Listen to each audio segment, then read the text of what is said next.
Chapter 40. Dr. Ileana Martinez gently stroked the head of the little girl peering up at her with frightened eyes.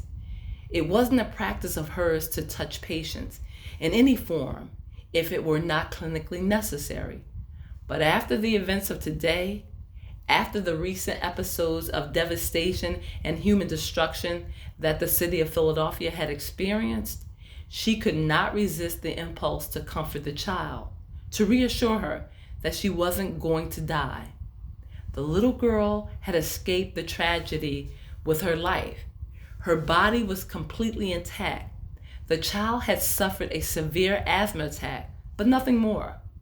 The suspected internal injuries to the girl's lungs were a false alarm. The paramedics had gotten her to the ER in record time.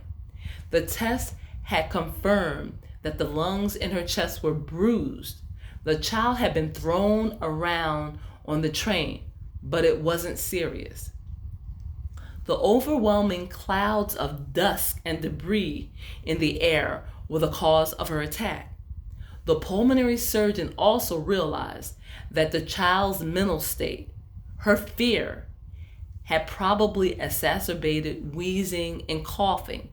But after several breathing treatments and a dose of corticosteroids, Dr. Ileana Martinez's young patient was showing signs of improvement.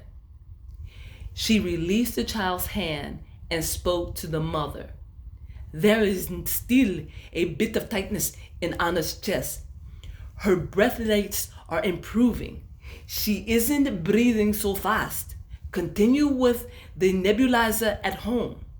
The scratchy, wheezy sound should go away in a few days. If not, take her to your primary doctor or take her to St. Gabriel's Hospital for Children." Thank you, Dr. Martinez. Thank you, said the young Honduran mother. "Estoy feliz. Muchas gracias." "De nada.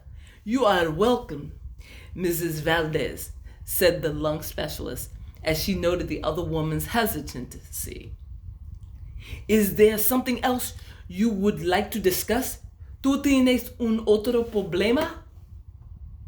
"Dígame, por favor. Yo estoy aquí ayudarte," she said in a gentle voice.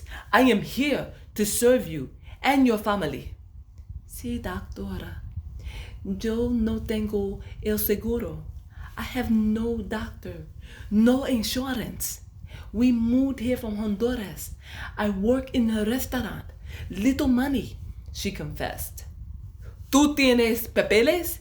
¿Documentos está aquí en este país?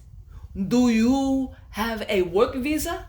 she asked the woman, who shook her head sadly. "We leave our country. No food, no work." Dr. Ileana Martinez understood her dilemma immediately. The woman was afraid to seek out further medical assistance because she feared deportation. She was considered an illegal alien, an undocumented immigrant. The surgeon recognized the fear. She had seen it before in other patients, and she knew it was justified. Some of her comrades in the medical field had called ICE, the U.S. Immigration and Customs Enforcement Agency. Those doctors had reported treating illegal immigrants, intruding aliens from across the border. So, in fact, the thought of deportation was true and real.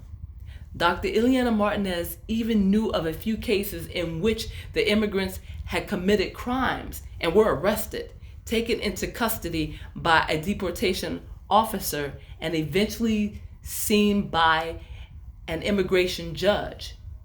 She understood the fear of a detention center and the cost of being released from police custody on an immigration bond. She knew that the amount of money required to obtain such freedom could be very high, yet the surgeon still tried. "Escúchame, Señora Valdez. Hay instituciones que va a ayudarte. This city has programs to help you and your daughter. They do not care if you have papers or no. Their job is to look after you and your health when you are ill. They want you to be a productive citizen that the country will respect and that you can contribute to this society, to your new home, she reassured the woman. ¿Tú tienes? Claro, pero no puedo. I understand, but no. I must not trust them. Will you trust me? The Latina asked, knowing she wouldn't change the mother's mind. She reached into the bottom pocket of her lab coat and pulled out a prescription pad. Dr. Ileana Martinez scribbled on it and tore off the top sheet. Here, this is my number. Use it if she has trouble bleeding. Or you have any questions. Call me immediately. Sí, doctora, I will. Verdaderamente, I mean it. Don't wait.